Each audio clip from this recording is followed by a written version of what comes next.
Eu sou Beni Moura, orientadora da Oficina de Pintura Poética da Pintura, mantida pela Secretaria de Cultura e Turismo de Paranaguá.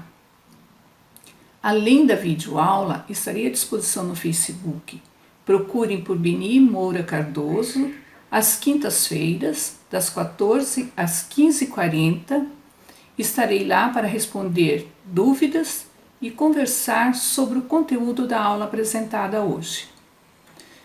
Hoje teremos a aula 1, como tema pigmentos comuns a todas as técnicas de pintura. Os materiais que vou apresentar, ele será para que vocês conheçam o que temos no mercado para pintura. Eles estão disponíveis em lojas de materiais artísticos e em sites especializados. Aqui na nossa cidade nós temos algumas dessas lojas, né? Vocês poderão procurar para conhecer esses materiais. Então, para iniciar a nossa oficina, vocês não precisam sair correndo para ir lá comprar tinta, tela. Vocês poderão trabalhar com o que vocês têm em casa. Se vocês têm lápis de cor, giz pastel, tem papel sulfite, esses materiais simples serão suficiente para iniciar a nossa oficina. Nós vamos ter um tempo para trabalhar diversas questões que envolvem a técnica da pintura, e enquanto isso vocês vão descobrir que tipo de material vocês vão querer para trabalhar. Se vocês querem tinta a óleo, se vocês querem tinta acrílica, ou se de repente vocês gostam de aquarela ou mesmo guache. Então, isso vocês vão poder trabalhar com calma, pensar no tipo de material que vocês desejam para realizar o trabalho de vocês, tá?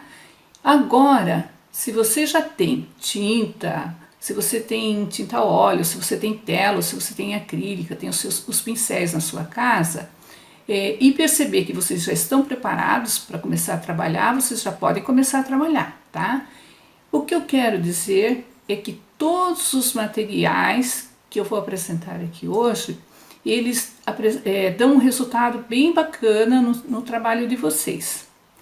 Basta que tenham bastante capricho, zelo, use esse material com bastante cuidado, que o resultado sempre vai ser bonito, né? Sempre vai ser bacana.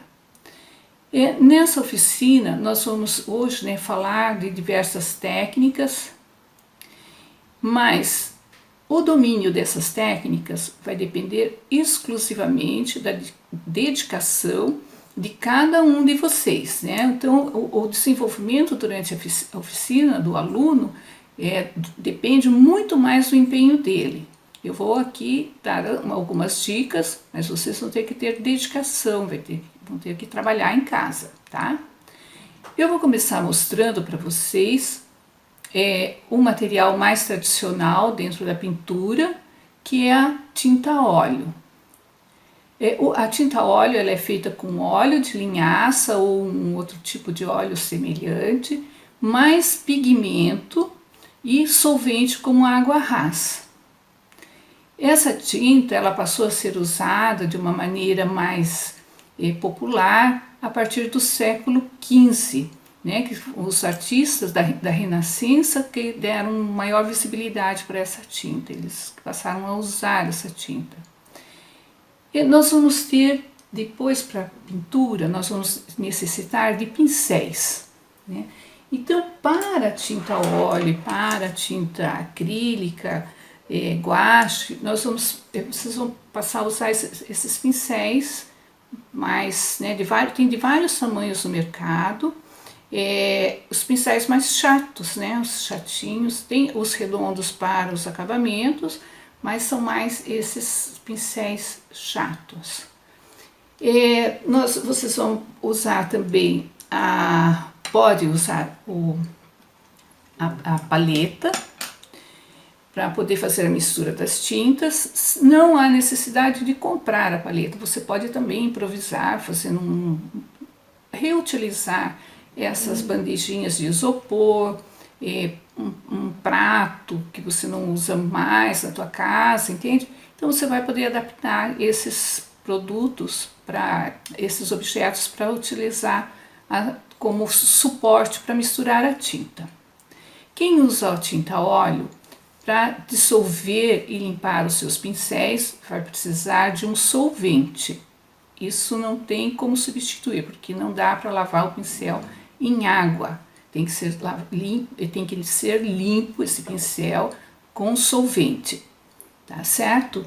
Então vamos conhecer o suporte, que é o ideal para você pintar com tinta a óleo, que são as telas.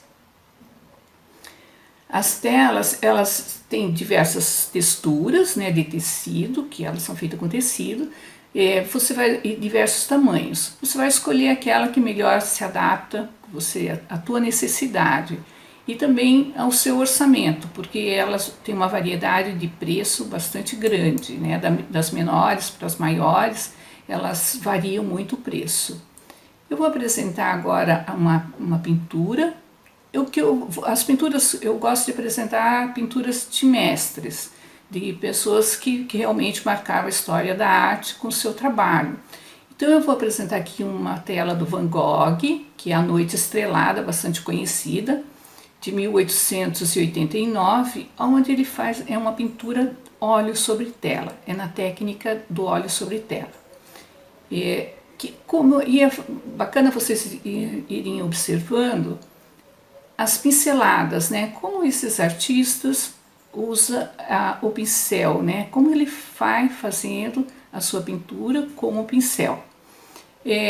O Van Gogh nessa tela ele vai usar duas tonalidades, né? Que é do amarelo e do azul, e ele vai criar uma matiz de cores muito linda, muito interessante. É uma pintura bastante expressiva.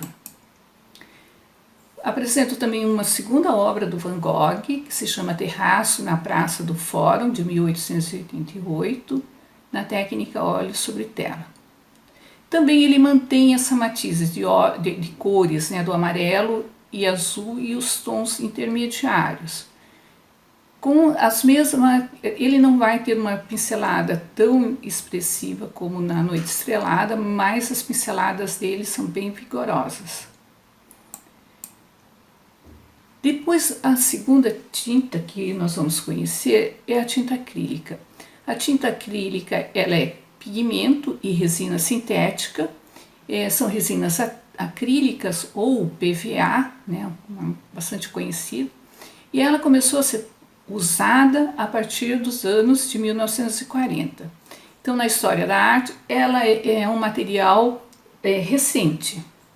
Então, você vai encontrar a tinta acrílica em duas formas, em bisnaga, essas são as bisnagas, né, de tinta, em marcas diferentes, também no mercado tem uma variedade de marcas de tintas disponíveis, né, e também para quem quer fazer um trabalho, vai usar uma quantidade maior de tinta, você encontra tinta acrílica nesse formato, em potes.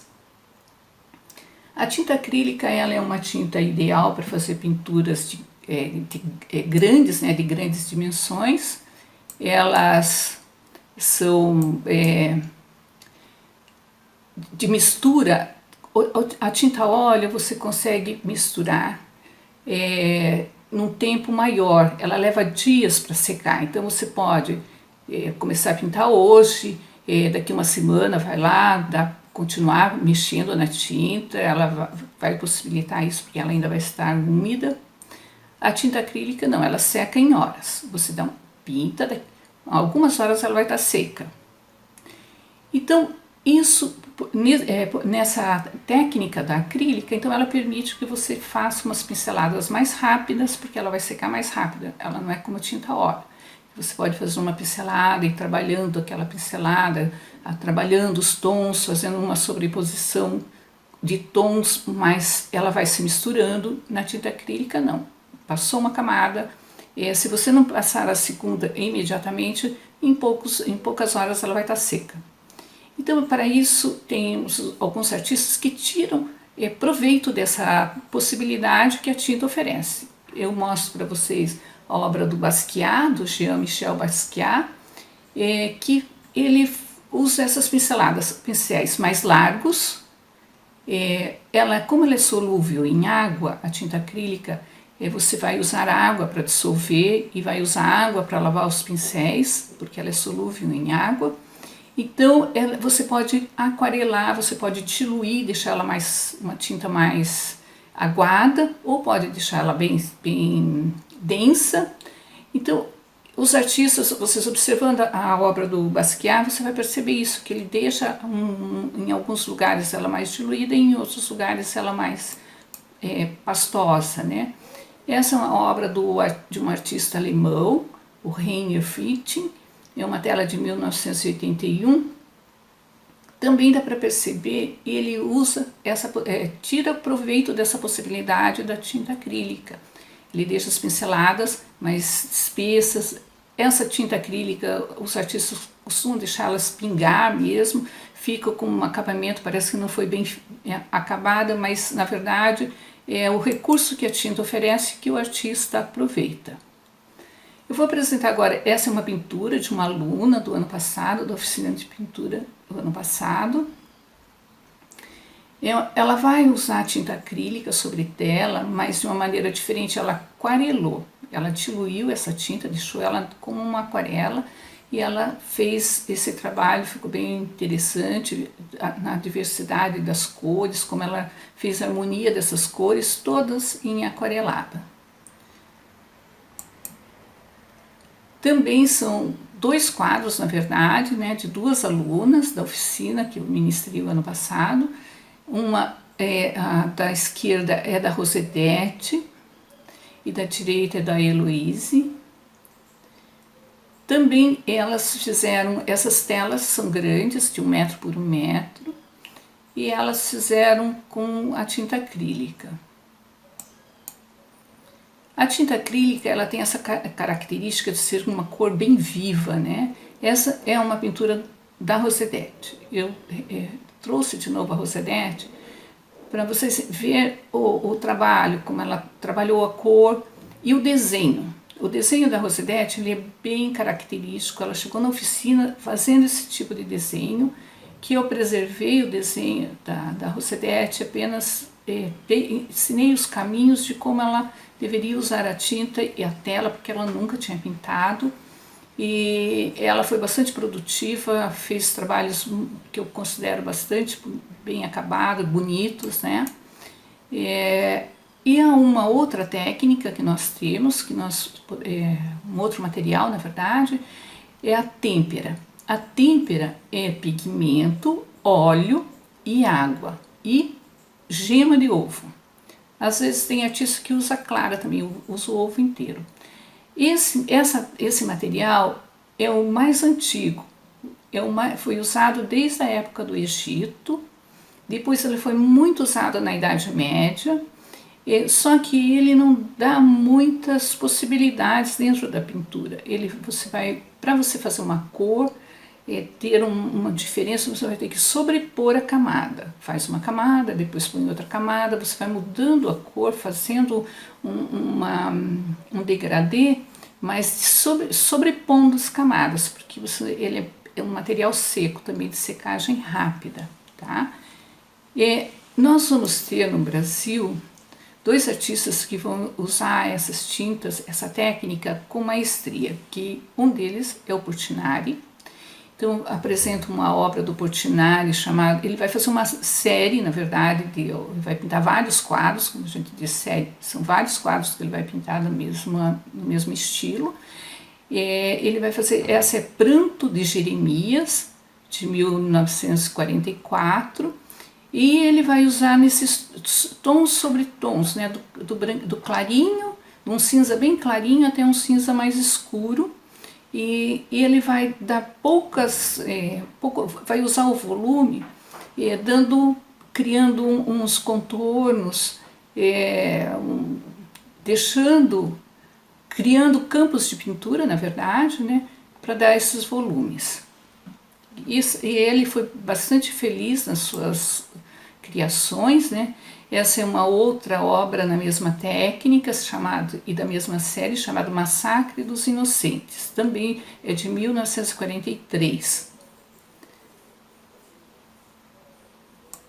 e ele vai usar a têmpera sobre tela, tá? E depois o mais conhecido, né, por usar essa técnica no Brasil é o Volpi, Alfredo Volpi. E ele vai fazer muitos trabalhos, uma série de trabalhos com bandeiras, as bandeirinhas, né, as famosas bandeirinhas do Volpi. Então essa obra de 1959 é uma fachada com bandeiras, é a têmpera sobre tela. E essa é uma outra obra, Mastro e Bandeirinhas, de 1960, têmpera sobre tela. E vocês percebem que eles são, que dá para perceber que são camadas sobre camadas. Para criar um contraste, ele fez os quadrados e ele vai colorindo, né, esses quadrados, cada um de uma forma.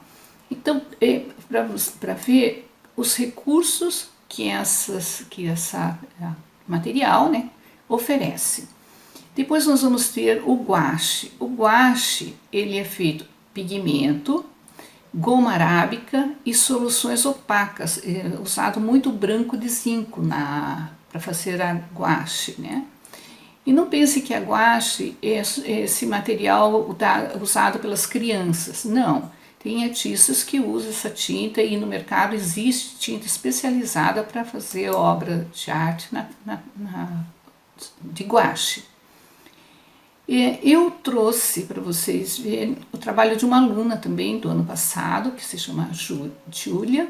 A Júlia, ela nunca tinha pintado e ela conseguiu criar uma paleta de cores bastante interessante a partir do guache. Ela usa o guache, ela vai aquarelar o guache e ela vai ser feliz na forma como que ela vai diluir, os tons que ela vai criar com essa tinta e na sua composição, porque a obra de arte ela é um conjunto de elementos que você vai colocar na tela, né? Além da pintura, tem os outros elementos de composição e do tema dessa composição que você vai usar, né? Então ela foi bastante feliz, os trabalhos dela são bastante delicados. Esse é um outro trabalho dela em guache, que ela vai fazer toda uma construção em tonalidades e ela vai deixar assim transparecer. Ela faz de pinceladinhas em pinceladinhas, ela vai colocando uma do ladinho da outra, criando as tonalidades. E depois nós vamos ter um outro material que é a aquarela. A aquarela, ela é pigmento, goma arábica, mas ela não vai ter as soluções opaca, que ela vai dar um resultado de transparência. Então, no mercado, você pode encontrar as caixinhas, essa daqui é minha, já está bem usada, que vem várias cores nessa caixinha. Você já consegue a caixinha com diversas cores. Mas você também pode adquirir elas separadas, em bisnaguinhas separadas. Você vai lá, escolhe, eu quero tais e tais cores, né? Além da caixinha, eu quis escolher outras cores que na caixinha não me servia, né? Então eu fui lá e comprei mais. Para pintar com o guache, existe também esse, né, material que você coloca a tinta aqui, coloca a água aqui e você vai usando, pondo a quantidade de água que você quer, o quanto que você quer diluir essa tinta, aí você vai tirando a tinta de lá e molhando aqui, e assim você vai controlando a quantidade de água e criando os tons para fazer essa pintura em aquarela.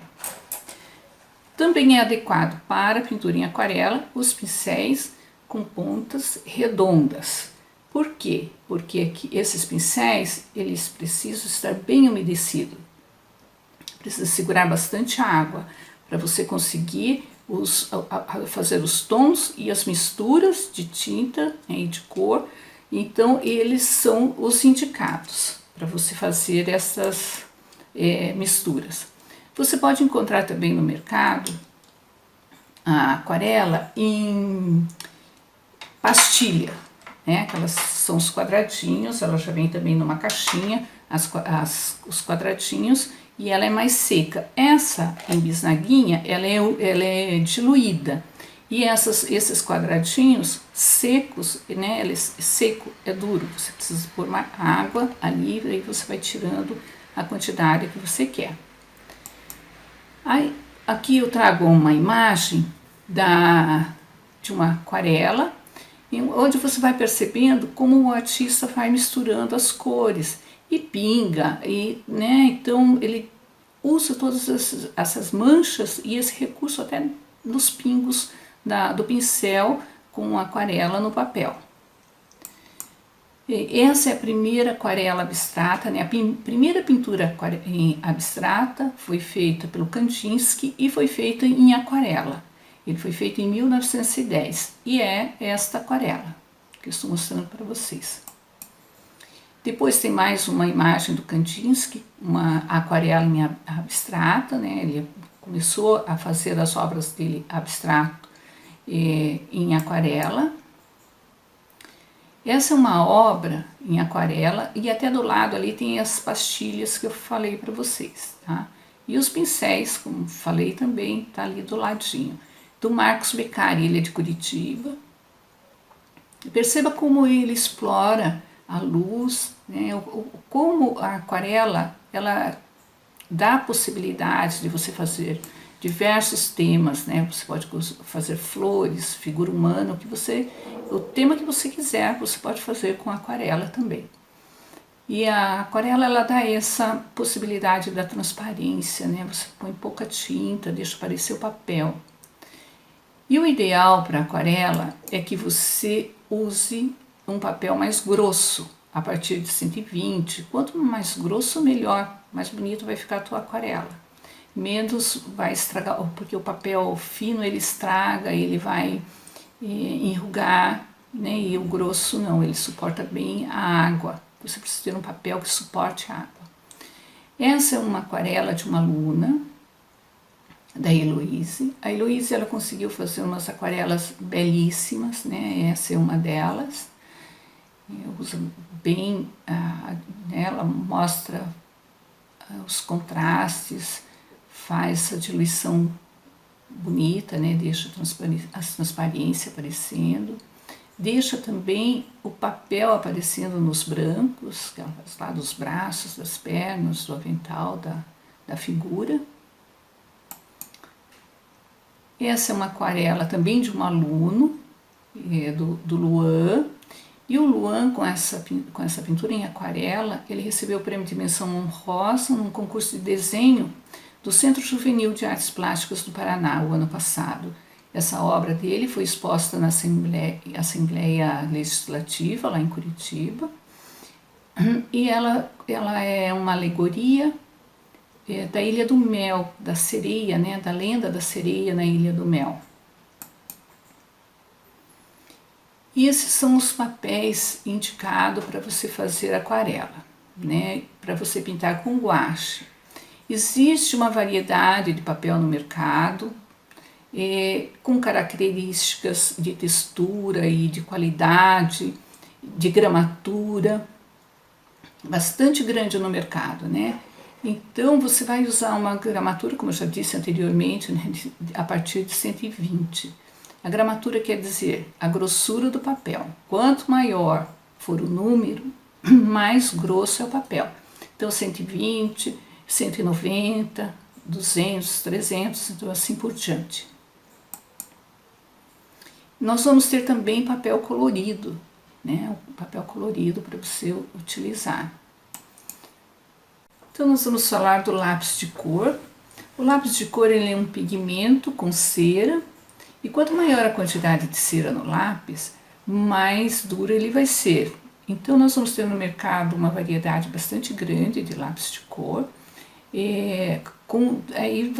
Quando for comprar, se você não tem, vai comprar um lápis de cor, procure os lápis mais macios, que eles têm mais pigmentos e menos cera, tá? O lápis de cor é um material bastante rico, ele dá recursos para você fazer os desenhos E mesmo os artistas, né, eu vou trazer mais uma vez o Portinari, mesmo um artista como o Portinari, ele teve uma intoxicação muito grande com tinta a óleo e ele teve que parar no período de pintar, então ele fez uma série de desenhos inspirado em Dom Quixote e que ele vai usar o lápis de cor. Então eu estou trazendo uma imagem do Dom Quixote atacando um rebanho de ovelhas, isso é de 1956 e ele faz com lápis de cor sobre papel. Bem interessante, ele vai usar nessa série muito o amarelo como fundo nos seus desenhos, né? Esse é um outro desenho do Portinari, é Dom Quixote arremetendo o moinho de vento, também de 1956, e é lápis de cor sobre papel. É interessante porque ele faz toda a mistura e deixa aparecer bastante, ele faz um desenho mais rápido, né? Aparece mais os riscos do lápis, os traços dele, né? Esse é um desenho de uma aluna da minha oficina do ano passado, a Amanda. A Amanda, né? Aí ela estava começando a usar o lápis de cor e ela faz os instrumentos do fandango. Ela faz um fundo que ela consegue realçar bastante o motivo, né? Que são a viola, a rabeca. Então é para ver que o lápis de cor ele, né, é um material bastante interessante para ser usado. Esse também é um desenho de uma aluna, da Roseli, que faz um trabalho, também tem uma característica como a Amanda, um trabalho leve, ela usa o lápis de cor de uma forma leve, faz todas as sobreposições de cor também de forma leve, né? E isso deixa o desenho bem delicado. Nós vamos ter também um material que é o giz de cera, né, ou lápis de cera, com pigmento. A base do giz de cera é pigmento e ceras oleosas, ou cera virgem, e ele pode ser diluído em água rasa, ou ele derrete também com o calor, né? Você pode trabalhar dessas duas, mais também dessas formas. Essa é uma imagem de um trabalho feito com giz de cera e diluído com água rasa. Ele se mistura bem, né, as tonalidades, dá um efeito bem interessante. Esse já é um trabalho de giz de cera feito ele sem nenhum outro recurso, apenas com uma pintura do giz de cera sobre o papel. Depois nós vamos ter também o pastel oleoso. O pastel oleoso ele é mais suave, né? Ele tem os mesmos ingredientes de uma tinta a óleo. A diferença é que eles usam um que a gente chama de aglutinante, que é para deixar ele mais duro, né? Fazer dele um X, como um X, para esse pigmento ficar junto, e ele dá uns efeitos bem interessantes. Ele adere bem ao papel. Você pode usar o esfuminho para fazer esse degradê, para fundir as cores, né, as duas cores. E esse é um trabalho feito com giz pastel.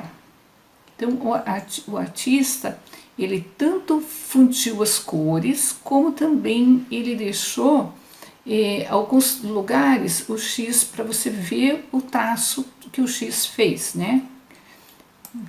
Bem, para você ver as diferenças. Esse é um trabalho de uma aluna que estava estava aprendendo a usar o giz pastel. E às vezes quando o aluno começa a usar o material, ele tem um pouco de timidez, tem um pouco de medo de usar, de fazer as misturas, né? Então é para vocês verem como você pode ir usando. Todo material exige um aprendizado, né? Você tem que dominar o material. E para isso você tem que trabalhar bastante com ele, até você conseguir dominar. O outro giz que nós vamos ter é o giz pastel seco. O pastel seco, ele vai ter na sua composição uma quantidade maior de carbonato de cálcio, ele vai ter gomas que vão servir de aglutinantes, mas ele não vai ser diluível, sabe? Porque ele vai ficar, como ali está mostrando já nessa imagem, ele fica esfarelando, na verdade, ele fica um pouco solto, ele não tem uma aderência como o oleoso tem no papel. Existe também no mercado o pastel seco em lápis, porque ele suja muito a mão e ele sendo em lápis, ele é mais confortável para você usar. Esse é um desenho do Toulouse-Lautrec, ele está num bar e ele faz um desenho do Van Gogh, né? Então esse é um retrato do Van Gogh feito pelo Toulouse-Lautrec, usando o giz pastel seco. E esse é um desenho que eu trouxe para vocês entenderem que você pode usar o papel colorido e explorar esse papel colorido, né? Fazendo com que fique o desenho e deixa também aparecer, dá um destaque para o desenho e deixa aparecer o fundo, que é o papel colorido. Esse também mais um com papel colorido, feito pelo Degas, né? Ele foi um artista que na história da arte, como impressionista, ele faz muitos desenhos em giz pastel e tem como tema as bailarinas, né? Ele vai retratar de diversas vezes as bailarinas, e ele usa essa ferramenta que é o giz por ser rápido. Naquele momento a bailarina está ali, está amarrando a sapatilha, e ele vai retratar, né, rapidamente essa pose da bailarina. Então ele é um material bastante versátil e bastante rico, ele dá um resultado muito bacana. Esse é um trabalho de uma aluna de 8 anos, fez esse trabalho na minha oficina o ano passado, e ela recebeu o prêmio de 2º lugar no concurso de desenho do Centro Cultural Juvenil do Paraná. Esse trabalho foi exposto na Assembleia Legislativa em Curitiba. Então ela foi bem feliz em retratar ela retrata a Ilha do Mel. Então nós vamos falar agora de como você vai cuidar do seu pincel. Quando você usa o seu pincel, depois que você usou o seu pincel, você vai lavar o seu pincel. Sempre usou o pincel, vai lavar. Embaixo da torneira, ou quando você usa tintas à base da água, tintas solúveis em água, você vai lavar o seu pincel, pôr ele embaixo da torneira e lavar, né, com cuidado, limpando ele, puxando aqui as cerdas. Se você for esfregar, usa a palma da mão, esfrega ele assim, depois esfrega ele assim. Por que todo esse cuidado com o pincel? Porque se você for lá e socar o pincel e fazer com muita força, o teu pincel vai se estragar. Essas cerdas, elas são delicadas e elas vão começar a quebrar. E quando ela quebra, você vai pintar, ela vai ficar na tela, vai ficar lá aparecendo, aí você vai ter que ficar tirando os pelinhos. Então, não precisa fazer com força, você vai fazer ele em movimentos leves, usando você pode usar um sabão, né, um sabão neutro para lavar os seus pincéis. Depois que você lavou, está muito molhado, quero secar, você pega um pano, tira o excesso de água com esse pano e põe o seu pincel nessa posição. Você vai colocar ele num recipiente, você pode pôr num vidro, no que você tiver na sua casa, mas sempre nessa posição. Você não vai colocar o teu pincel assim, porque você vai danificar as cerdas. Então você vai colocar ele nessa posição. Se você cuidar do teu pincel, você vai ter um pincel por um tempo maior, né? Se você não cuidar, ele rapidamente vai se estragar. Aí você, tendo esses cuidados, você vai ter um pincel mais durável. E também na hora que você vai pintar, você não vai pegar o teu pincel e não, e nem esfregar também com muita força. Você vai segurar o teu pincel, maneiras de segurar o pincel, né? Você não vai segurar aqui na pontinha, você segura ele um pouco mais aqui no meio, porque você precisa de ter liberdade com a tua mão para você pintar. Você vai usar na tela, apoia a tua mão na beirada da tela e você vai usar o pincel de forma delicada. Mesmo que você tenha que bater esse pincel, você vai bater de forma leve. sempre usando o pincel com leveza, né? Precisa que o teu traço seja um pouco mais forte, você quer fazer uma pintura com traço mais forte, pincel, você pode usar ele mais forte, mas não precisa apertar até danificar o pincel. Tenha cuidado, né? Porque esse material, para que ele tenha durabilidade. E nós, depois de conhecermos todos esses materiais, né, nós vamos entender então o que é a arte. Então, depois de conhecer toda a diversidade de materiais da pintura, nós vamos entender o que é a arte. A resposta mais simples é que a arte é uma forma do ser humano se expressar. Só que a arte é uma manifestação de ordem estética feitas a partir da percepção, da emoção e ideias. Cada obra de arte possui um significado único e diferente. Então a arte, ela se manifesta na pintura, no desenho, na escultura, na gravura, fotografia, cerâmica, dança, música, teatro, entre outras formas de arte. A arte, ela é um instrumento utilizado pelo ser humano para materializar anseios, aspirações, alegrias, medos, contestações, isso tudo no seu contexto histórico. Então, nós podemos dizer que aprender a pintar é aprender a sentir, é aprender a ver. Então, desde a pré-história, a atividade artística ela servia para a interpretação do mundo. O primeiro legado da humanidade, depois das ferramentas mais simples, antes que houvesse arquitetura, antes que houvesse música, literatura, foram as pinturas e as esculturas. Com elas, inicia a história da humanidade propriamente dita e a história da arte. Então, nós vamos conhecer um pouquinho, porque ela é bastante vasta, né? A história da arte ela é bastante vasta, nós vamos ver um pouquinho da arte rupestre. O que é a arte rupestre? É a prática que os povos antigos tinham de pintar e entalhar rochas, de empilhar pedras para formar grandes desenhos no chão, e são as mais antigas, a obra mais antiga conhecida são 2 bisões entalhados em ocre que foram encontrados em uma caverna na África do Sul. Esse objeto ele data de 77 mil anos.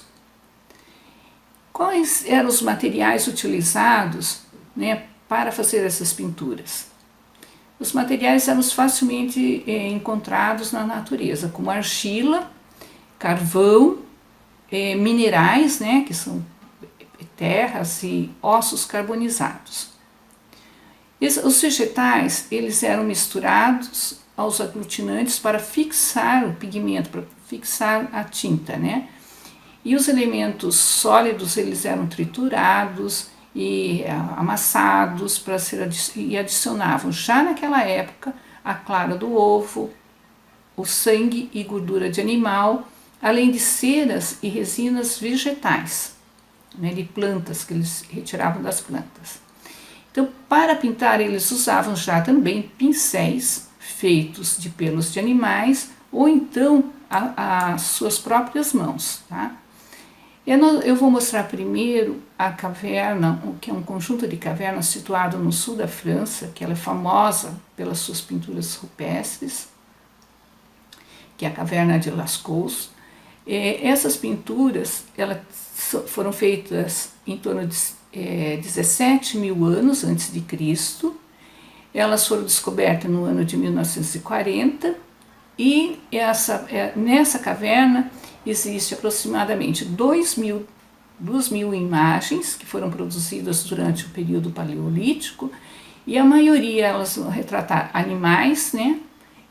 Cavalos, bisões, veados, rinocerontes Eles foram pintados nas cores de marrom, amarelo, vermelho e preto, e Lascaux é hoje um patrimônio mundial da Unesco. Essa é uma imagem da caverna, da parte mais ampla da caverna, e esses desenhos eles estão na parte de cima, né? Esses desenhos eram feitos nos tetos. Esse é um teto de um corredor bastante estreito da caverna, né? E ali tem, nas partes mais altas, eles faziam esses desenhos. Aí são os detalhes, né? Um detalhe da pintura, muito bonito, muito colorido, né? Os desenhos de animais, esse detalhe aí eles estão retratando animais, e eles utilizam o formato da pedra, eles vão encaixando os desenhos nos formatos da pedra. E aqui já é bastante interessante a forma como que eles raciocinavam para fazer a composição. Esse é um detalhe de um bisão. Também é um outro bisão, né? Mais uma parte do interior da caverna.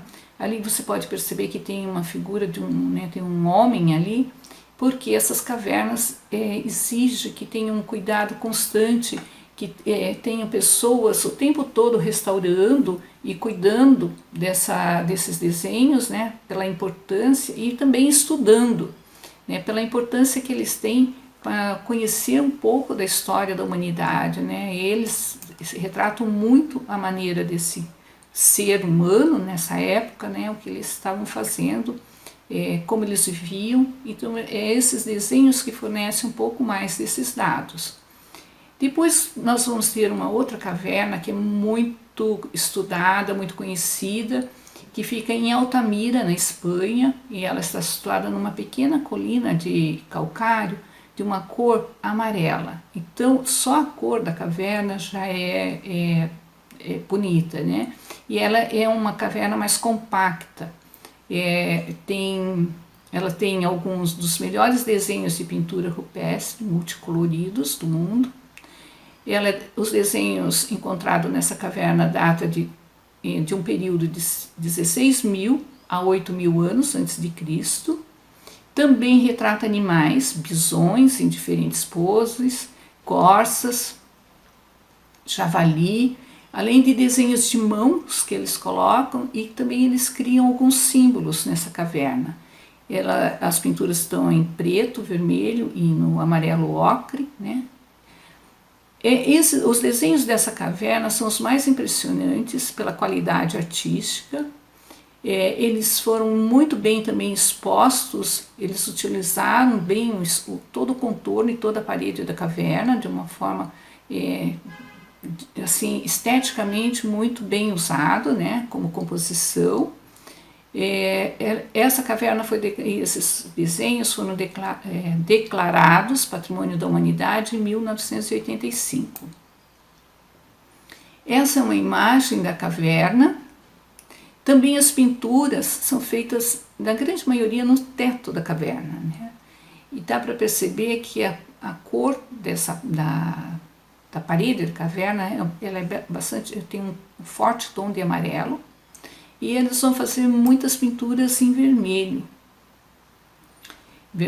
usando o vermelho e o preto. Então aí também a composição dos bisões, vários animais, né, vários bichos ali colocados um do ladinho do outro. Esse é um detalhe de um bisão deitado. E aí estão as corças, né, um bando de corças. Eles fazem 2 tons, né, em tons marrom e no fundo um amarelo. Também tem as mãos, que tanto no negativo como na impressão, né, da mão, colocada ali a mão, e um símbolo também em espiral que eles colocam. Esse é um belíssimo desenho das corças e dos caçadores, já mostrando que eles usavam arcos e flechas. E a parede, né, a pedra, as rachaduras, a cor, todo deixa o desenho bonito. Também mostrando as pessoas ali cuidando dessa caverna, né, estudando e cuidando, a maneira como que eles estão a roupa que eles estão usando, o traje, né, para que não altere a temperatura, não danifique essas pinturas. Depois nós vamos ter a arte rupestre no Brasil. No Brasil, o nosso sítio arqueológico mais importante está na Serra da Capivara, no Piauí. Ela é considerada também Patrimônio da Humanidade pela Unesco. Ela está num lugar chamado Local da Pedra Furada. E ali os objetos e as pinturas encontradas nesse local datam de mais ou menos 13 mil anos. Né? E ela conta com mais de 12 mil desenhos. Esse parque, né, que é o Parque Nacional da Serra da Capivara, ela fica em São Raimundo Nonato e ela deve muito, desde a sua criação e a preservação, à arqueóloga Nieda Guidon. Né? Os desenhos também desse local, eles são cenas de caça, de luta, dança, da vida cotidiana dos nossos ancestrais. Esse é um desenho que está nesse local, né? São vários pequenos desenhos, eles estão agrupando, né, as várias imagens. Esse já também é um desenho que ele é bastante conhecido, retratando animais. E esse é um desenho que eu considero ele muito especial. Esse desenho é o beijo. São dois seres se beijando.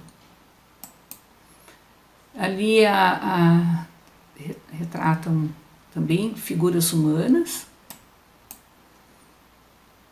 São animais, né, retratando animais num buraco da pedra, né,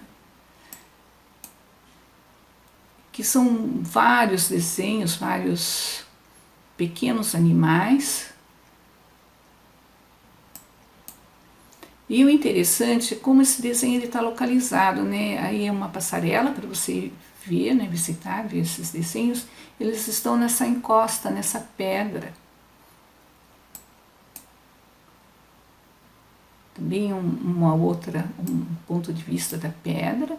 E aí como para ver os desenhos, né, eles estão embaixo da pedra. O fotógrafo ali está deitado para poder ver essas imagens, fotografar. E também eles são no alto da pedra. Você tem que subir o paredão para poder ver alguns desenhos. Depois nós vamos ter uma outra manifestação da arte rupestre no Brasil, que é bem interessante, que fica na Pedra do Ingá, na Paraíba. Ele é um monumento, na verdade, né? Os arqueólogos eles identificam essa pedra como Itacoatiara, que ela possui inscrições rupestres e elas são entalhadas na rocha. Essa manifestação também é um patrimônio protegido, mas pelo IPHAN, desde 1944. Então está aí a pedra que tem esses desenhos todos entalhados. É uma pedra grande. Essa é uma outra parte da pedra, né, que ela vai terminar numa água.